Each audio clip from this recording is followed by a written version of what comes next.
And the big story tonight, gunshots ring out in Yakima. It's another gang shooting. 2 victims are in the hospital, one of them in critical condition. The shooting took place here on North 4th around 7 p.m. It's near the area where there was a shooting and an attempted robbery earlier this week. The shooters took off. The victims actually drove off as well, finally waving down a police unit at 6th and Fruitvale. Our Action News cameras, the only ones at the scene as the paramedics arrived. One of the victims suffered a gunshot wound to the head. He is in critical condition. The other was shot in the upper arm. His condition not known right now. Both victims taken to the hospital. Investigators are still piecing together the evidence. And Kennewick police are investigating a stabbing. It happened around 5:30 on West 5th Avenue. A woman called 911 after she stepped out of her house and saw the 17-year-old male on her lawn. He had been stabbed in the arm and the stomach. He was taken to the hospital. His wounds do not appear to be life-threatening. Well, a simple computer glitch at the Mapton wastewater treatment plant flooded the Yakima River with a massive amount of raw sewage. It happened 2 weeks ago, and the Department of Ecology didn't find out about it until this week. We're talking about 300,000 gallons of the mess. It happened on the weekend when no one was at the plant, so it just kept pouring out the waste. No one at the plant or the city would answer our phone calls, but we did speak with the Department of Ecology. This is just an indication that these kinds of things do need to be checked, and it is something that the communities need to do. You don't want to wait until an accident happens like this. Now, the water is not used for drinking, although it is used for watering lawns. Ecology doesn't believe there is a health risk, but this is not the first time they've had problems with the Mapton plant. There were almost 200 violations there just last year under a different operator. And here's a story you're only going to see on Action News. We discovered there is something missing in Mesa. The Franklin County town has no mayor. Take a look. Here's last night's council meeting, and there's the empty seat. It's been that way for months since the mayor resigned and no one stepped forward to be appointed. Now the job's been open for so long, it's actually in the governor's hands to appoint someone. Keep waiting, and life will go on. Mesa will keep running, and I'll keep Mayor Pro Tem and keep doing whatever has to be done. Now, we called the governor's office. Reps say they're getting advice from the attorney general's office. They also told us they cannot remember the last time the governor had to appoint a mayor. Well, you've heard Pasco is cutting back because of a tight budget, and Action News wanted to know if your safety will suffer. The city will lose a police officer and a crime prevention position in order to cut $500,000 from the budget, but the city manager says he is not picking on police. Of a $30 million budget, the police department makes up a third of the expense, so it's bound to get the biggest cut. What would you say to people who are concerned about their safety when there are cuts from the police department? Well, there's always going to be concerns about safety. You do as good as you can with what you have. There are a lot of responsibilities the city has to fulfill by law. And one of them, it's not just police. Now, Action News discovered Pasco's current crime rate, by the way, is the lowest ever recorded in the city. And Action News has found out that the last log has been removed from the old Boise Cascade mill site that caught fire last fall in Yakima. Now the door is open for new development. So far, the city has been approached by a local car dealership as well as the Yakima Bears as a site for a new sports stadium. And now that the EMS levy passed in West Richland, Action News has learned just how long it's going to take until you see an ambulance run out of the city.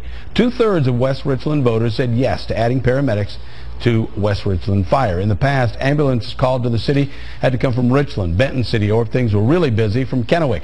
The chief tells Action News he is going to get an ambulance running by the beginning of next year, but the rest of the plan is going to take longer. What's your goal to have everything in place? The paramedics, the ambulance, the base space?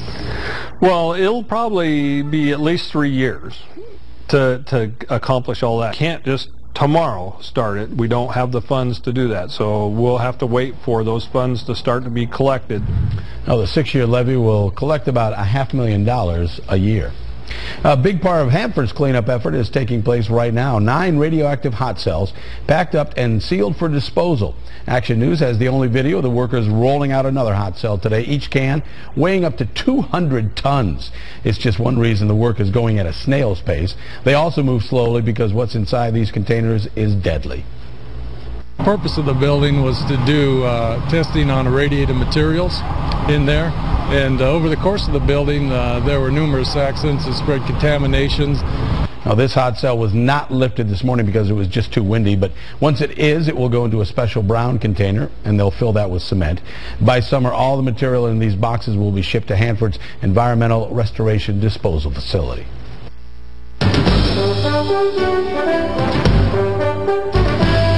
Well, good evening and welcome back to Action News. And as we take a look at our headlines, we'll start off with our pinpoint radar. You can see not a whole lot going on here, just a few clouds. But taking a look at our weather headlines, well, you can see we're seeing just a few clouds out there. It's going to be a little bit breezy at times, and we'll get those weather headlines coming up here for you a little later on in the program. In the meantime, pretty clear out there right now. Those winds are breezy as well. Tomorrow, a different day. What will it bring? I'll have all the details on that coming up in just a few moments. Terry, back to you.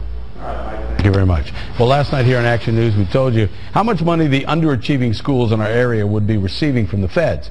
Well, Action News reporter Melissa Wagner now tells us how those millions will be put to use. With more than $10 million on the line over a 3-year period, the Yakima School District is looking to make a difference in how students are learning at Adams Elementary, Washington Middle School, and Stanton Academy. Here's the breakdown. Adams will get almost $3 million over 3 years. Washington and Stanton, roughly $2.5. And the district itself just over $2 million. We told you 2 principals will be moved as required by the feds. That includes Dave Chaplin, who will take over Washington Middle School. The district is still looking for a replacement for him at Adams. Rita Sedano says she hopes they hire someone bilingual. Because there's a lot of Hispanic students here at Adams. The district will hire an instructional facilitator, someone who will support the schools and their staff during the changes. Because our schools have demonstrated a high need is to have access to a team of people who can support us in a way that the other schools might not have that support. They'll reassign 2 of the district's 4 math specialists to Adams and Washington and expand several programs at the middle school, including adding accelerated math. Stanton Academy students will also see some programs change to include more training for trade schools, college, and the military. Preschoolers will spend more time in class. Adams will bump its preschool program to full day. And for Rita, who has 2 little girls who will soon be in that program, she likes what she's hearing. They had to focus more on being in school and all day instead of half day.